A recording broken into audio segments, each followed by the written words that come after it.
Good morning. It is Wednesday, March 3rd. Welcome to the next edition of the Crown Score podcast alongside Reggie Walker. And John Ellis is back from a week off. John, welcome back. Thank you. Yeah, I had a little stomach bug last week, and we're fine now. We're on to this week, as Bill Belichick would say. Let's go. Well, it wasn't the same without you, so it's good to have you back. It's better. Trust me. I heard it. Let's start off with the Hornets. On a West Coast trip, had a tough game Monday night in Portland. After that insane win at the buzzer on Sunday night in Sacramento. They're in Minnesota tonight. Take on the Timberwolves. They have missed Cody Zeller. They've missed Gordon Hayward. Devontae's been out still, but LaMelo Ball has seemed to pick up the slack. Yeah, he has. I mean, what you need right now in basketball is you need somebody that can make it easy for other people. You need a playmaker, and he's providing that. Now, as a rookie, is he at times going to make mistakes, have some ugly turnovers? That's part of the maturation process of a young, really point guard or lead guard, if you will, because I wouldn't call anybody a point guard anymore, right? So that's part of his maturation process. The mistakes are going to happen. The reality is, as an organization, you have to continue to look at what's happening and say, is the growth and development coming? Is he starting to minimize making the same mistake twice? And as you continue to see that, you'll continue to see this team continue to grow. Now you've got to find consistency. Can Malik Monk and Devontae Graham, when he's not hurt, play consistent basketball? Can PJ Washington play consistently? The other night he went for over 40 points. His first NBA game, he went for nearly 30. In between, he's just kind of been a dude, right? Another guy. Where's the consistency of all these players? And I think once you find that, add with, obviously, we know what the consistency of Gordon Hayward is and is going to be. You add that with the development and the growth of LaMelo Ball, and then you can figure out what things you need to tinker with to add to this basketball team. Yeah, I agree with that. I mean, it's all about consistency. I tell you who's consistent, Eric Collins, consistently great. I mean, that's one of the highlights of the year. Where does he get the energy? I don't know. I joked the other day. I love Mick Mixon and I love Rosinski too. I talk to them all the time, and I was like, I wish Eric Collins could call one Panthers game with Eugene Robinson just to see what that would sound like. The energy's fantastic. No, Ball has been outstanding. I mean, to talk about the versatility and what he can do in the assist game, and the scoring is coming along too. And it's a team. You look at how they stand right now. They've won 7 games on the road. That's impressive to me. Based on their youth, that's right up there with the top teams in the conference in terms of road winning percentage. And it's not easy to win on the road in the NBA, as you guys know, especially in a COVID environment. So that impresses me that they've got Borrego and the whole staff has got these guys in the right direction in terms of winning tough games and playing even when they lose. I mean, games against some very good teams here lately. They're putting up 3.5 really good quarters, and you can see maybe sometimes they wear down at the end. But it's a fun team to watch. They're coming along great. If they get more out of some of these other guys, watch out, because they're right at 8th seed right now, I believe, in the Eastern Conference. So they're hovering right there. John, to your point, they play with energy. I mean, Friday night in Golden State, the game was over. Yep. I mean, Golden State had won that game. They're down, under 20 seconds left. They're down multiple possessions. LaMelo got 2 trips to the foul line in the final 20 seconds. Well, and that's the other piece of it. You've got someone that when you get in a tight game late, they can get to the free throw line and score points without the clock moving. That's important to have if you're trying to win big games down the stretch, not only of the regular season, but try to fight your way through that, that sort of play-in tournament, as they call it, to get yourself into the playoffs. Those are going to be critical minutes for a basketball team. And if he can get to the free throw line and get you a couple of points, because he shoots a good percentage from there as well with the clock stopped, then you can set your defense, try to make some things happen. And I want to speak on your point about the mental toughness. There's one thing I took away from in that comeback win on Sunday night in Sacramento. Terry Rozier had an off night. He was 2 for 9 from the field, but he gets fouled on that 3-point shot. And some people had a problem with the call, but that's not the point here. He goes to the free throw line, hits all 3 free throws. He was having an off night. That's an amazing job by him. Yeah. And it led to a comeback win. Yeah. All the little things. I mean, that's what we talked about with this team. Could they maximize on these opportunities? And it's not unlike the Panthers really in year 1 with Matt Rule, talking about playing competitive even when you're down. You talked about that Golden State game. I'm impressed by those situations in sports very often when you see a team that's young, has a lot of youth, and is trying to head in the right direction, okay, when the chips are up, you're doing great, that's fine. But if you're getting your tail kicked around a little bit and things aren't great, how do you respond to that? And I think James Borrego and this entire staff has done a great job with the Hornets. It's been fun to watch. It's called learning how to win. I mean, you hit the nail on the head, John. How do these teams work and the young players work to learn how to win? Totally. I'm glad you mentioned the Panthers because we're going to talk Panthers again. There's been a lot of talk about the quarterback position, obviously. We don't know whether Deshaun Watson's going to be here. We don't know whether they're going to draft someone at 8. We might need Teddy Bridgewater might still be the quarterback next year. As far as fans go, Teddy's already gone. All right, nobody wants. Seemingly, the Panthers fans don't want Teddy Bridgewater here anymore, and I get that.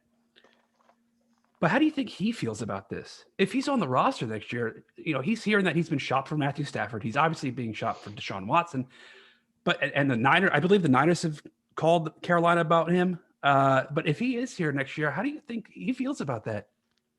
If I'm him, there's no way I'm here next year. And what I mean by that is, at the end of this thing, if you haven't traded me, cut me. Is he that kind of guy, though? He's not. That's why I said if I'm him.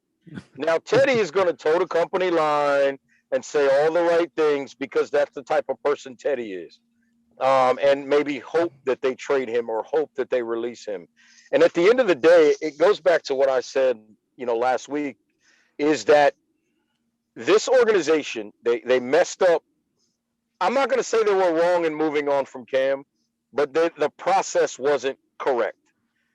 They have somewhat botched the process of Teddy. Let me tell you something about what I think's going on here, and this is just my feeling because I see a lot of people out there. I was on ESPN Upstate yesterday, and I opined that Carolina has about a 50% chance of getting Watson. All of a sudden, I see a tweet coming out.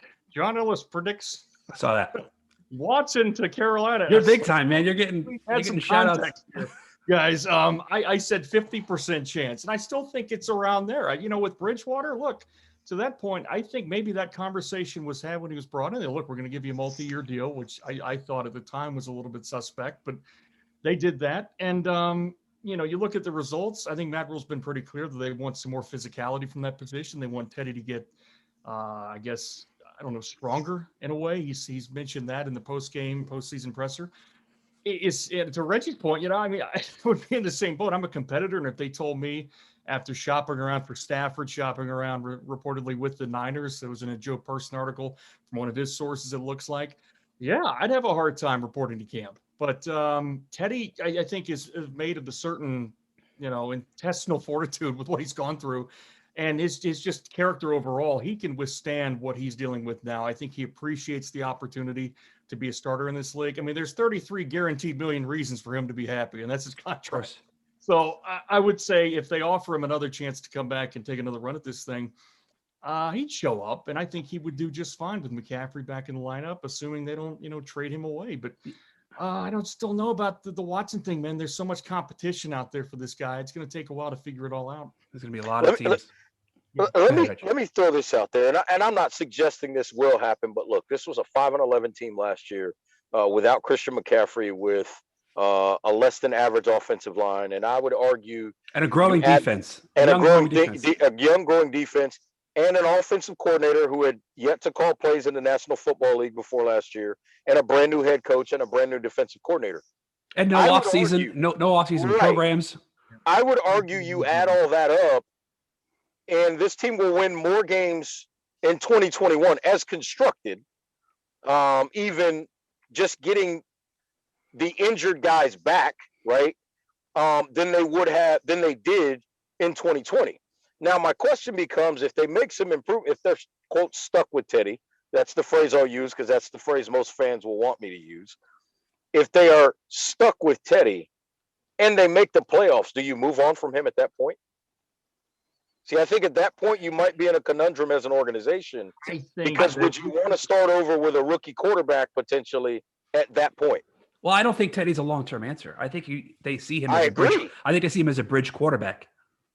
A bridge to what? A rookie who is unproven? Something that Well, hopefully will get resolved in the next couple of months. I think that's what they better do. This goes back to their urgency with the Stafford deal. I mean, that came out of nowhere. Let's be honest, and I think Scott Fitterer might have had something to do with this. Let's be honest. He comes from a Seattle program that doesn't exactly take their time. I mean, they came right in with Pete Carroll and made some moves.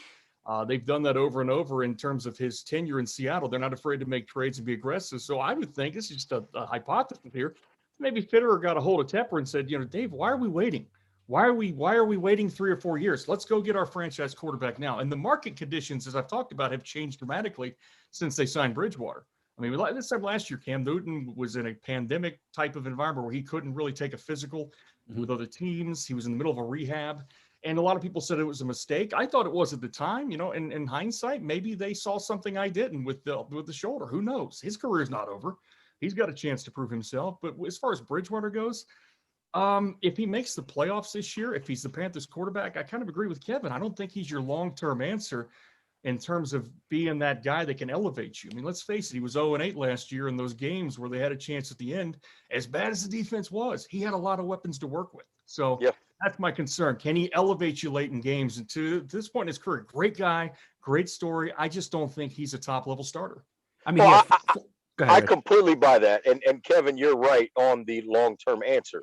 My only thing is, if quarterback is the most important position on the field, is that the thing you want to tinker with when you've got a ready-made roster if you have to go, for lack of a better term, to inexperience and go to a rookie? That's where, to me, you better know that rookie is ready to play. That's my premise. Yeah, I don't know if you're going to get a guaranteed, home run pick at 8th overall. Right. Now, if you're talking about he takes his team to the playoffs and next offseason, this is pie in the sky. I'm not, for the record, I am not opining that this is going to happen. I'm not putting a percentage on it for the fans.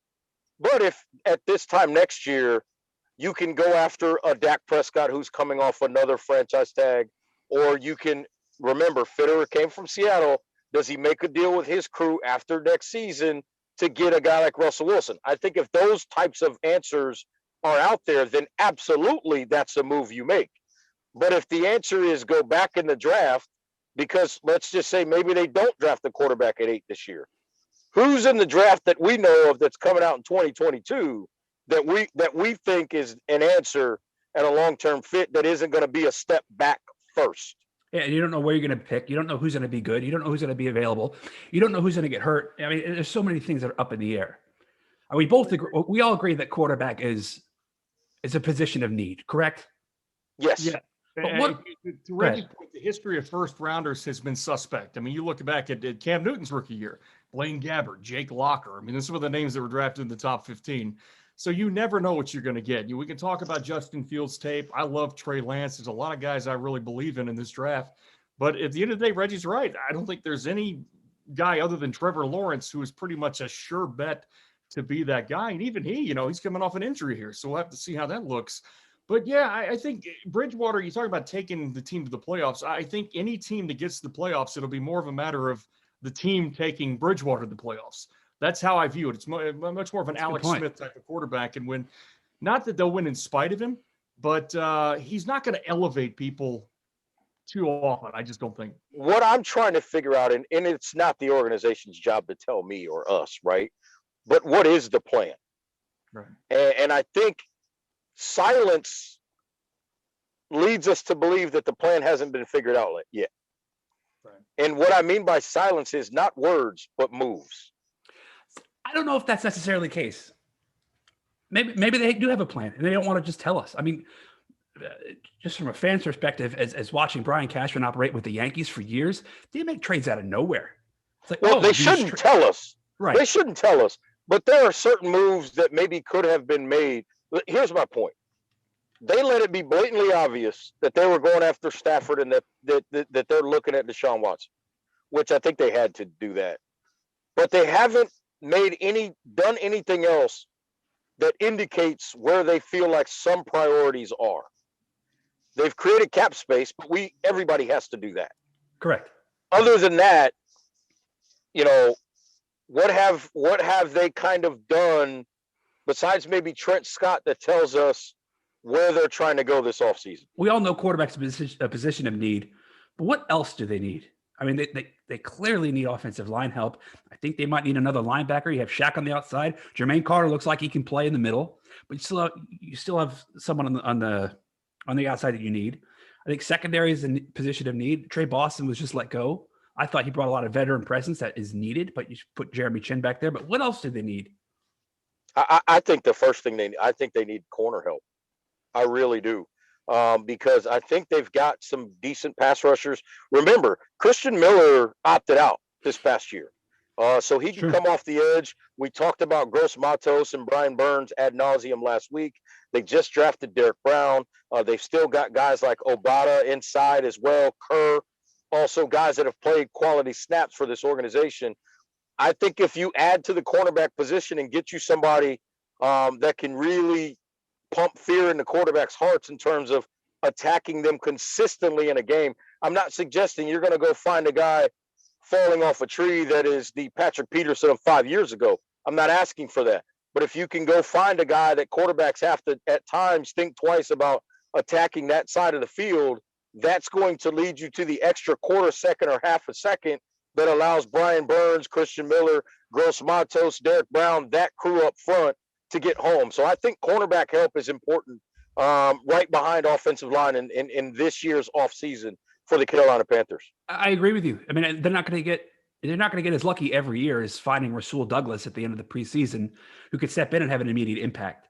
Like, I don't know his contract situation going forward, but if he is not on the team next year, right now, Troy Pride is your number 2 corner. And I don't think that's going to cut it. No, I like Troy. I like Troy too, but I mean, he's a second-year guy. Yeah. To your point, he had some rough patches last year where one of the games was the Chargers game at the end where Herbert almost completed that one to Keenan Allen and 25 had slipped and blown his coverage. And those things will happen when you're a rookie. I think he can come along and develop. But, I think offensive tackle, they've got to figure this thing out at left tackle. It's been a rotating door of mediocrity since 2013 when Jordan Gross was, retired, or some would say maybe pushed out a little early by Dave Gettleman, depending on your perspective. But they have to shore up that left side. Moton's a right tackle. I mean, that's where he's at his best. If they did keep him, which I think they will, he's a right tackle probably for his career. So you need to go out there and find yourself a left tackle, whether it's Christian Darrisaw, whether it's Sewell, one of these guys that'll be in the top 15.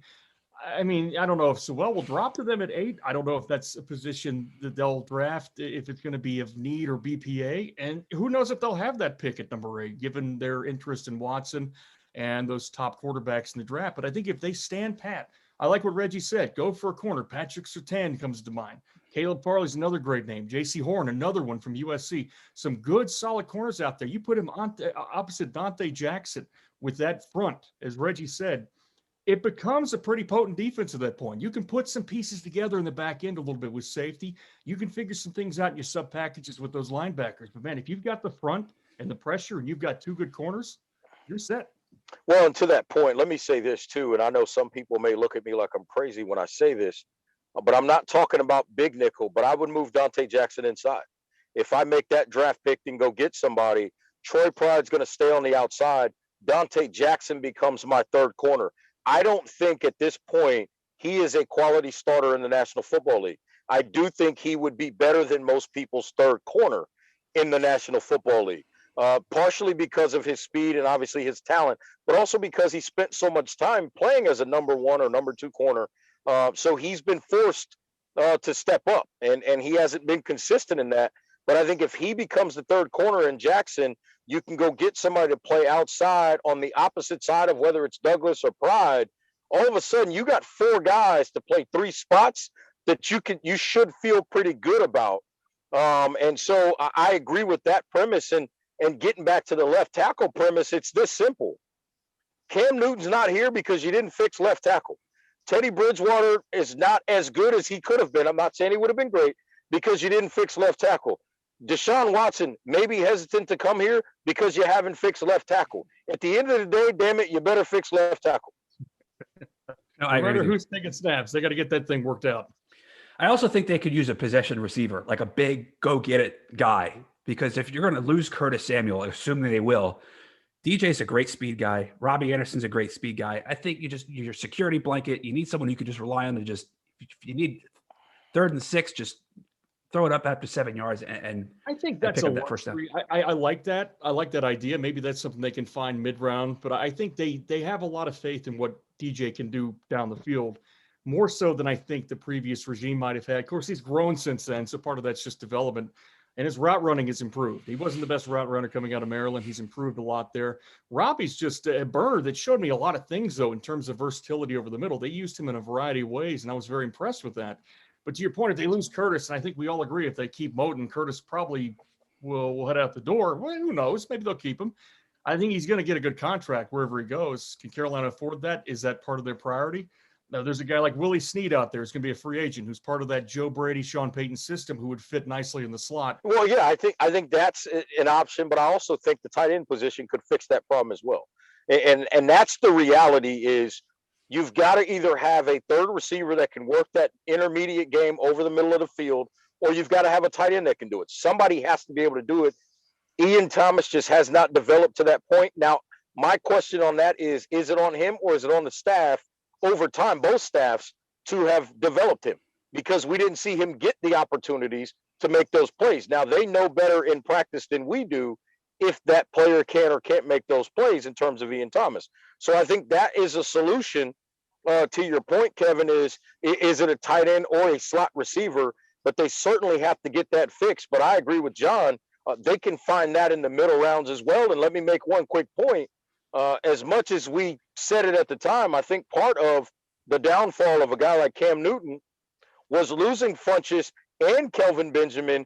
For a guy like Cam who struggled at times with accuracy, the one thing he knew is if it was a little bit high, those big guys could go up and get it. He didn't have that towards the back end of his time in Carolina, and I think that impacted his performance. We're going to skip our mailbag question this week because the question has already been addressed about Panthers possibly holding out for their guy, but I will shout out at PWolf81. He did submit a question this week, but we've already covered the topic. Well, I would like to end on a little bit of trivia. I hope you guys are ready. Uh-oh.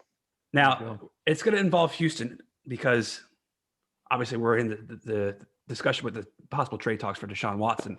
But the Panthers and Texans have played 5 times in their history. The first meeting in 2003, which ended up not being Carolina's only trip to Houston that season.